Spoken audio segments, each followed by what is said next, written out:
Pancasila, ketuhanan yang Maha Esa.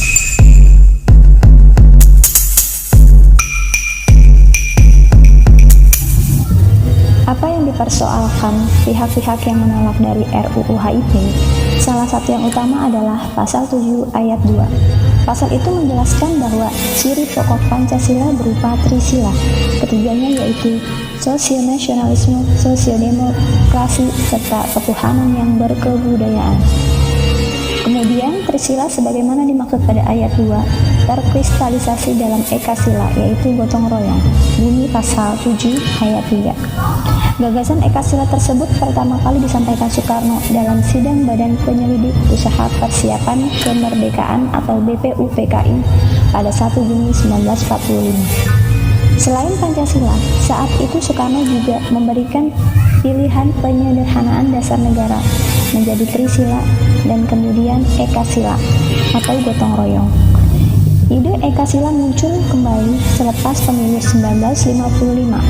Pemilu tersebut salah satu tujuan dalam memilih perwakilan partai politik dalam konstituante yang diamanahkan tugas merancang undang-undang dasar baru. Dalam konstituante ada 3 blok besar berdasarkan dasar negara yang mereka perjuangkan.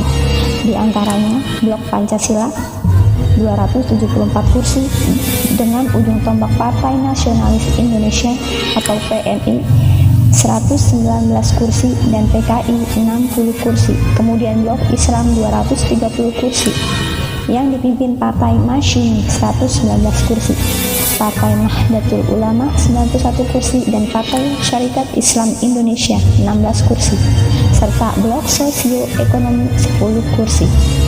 Blok Islam dalam konstituante setidaknya meminta dikembalikannya 7 kata yang dihilangkan dari sila pertama, rumusan awal Pancasila dalam dasar negara pada 1945, ketuhanan dengan kewajiban menjalankan syariat Islam bagi pemeluknya. Bunyi sila pertama dalam Piagam Jakarta tersebut.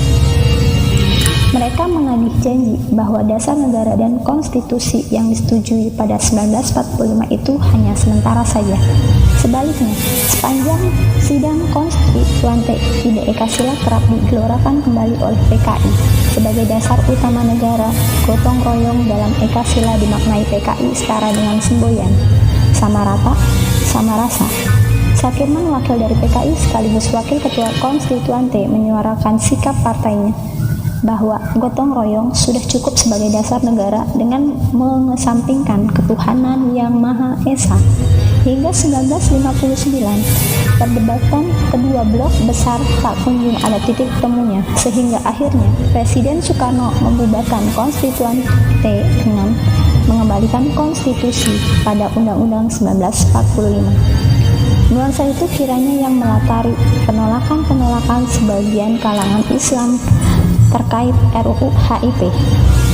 Wabil khusus pasal 7 tersebut, Sekretaris Jenderal MUI Anwar Abbas berpandangan bahwa RUU HIP memeras Pancasila menjadi trisila lalu menjadi ekasila adalah nyata-nyata merupakan upaya pengaburan dan penyimpangan makna dari Pancasila.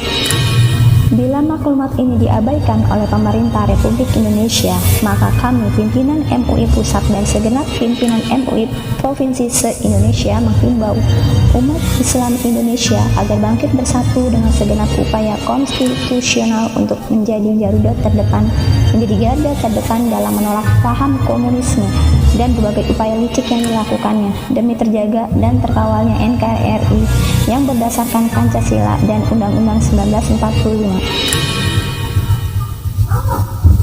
Rieke Diah Pitaloka sebagai Ketua Panca RUU HIP di Balik DPR tak bersedia mengeluarkan komentar soal polemik RUU tersebut.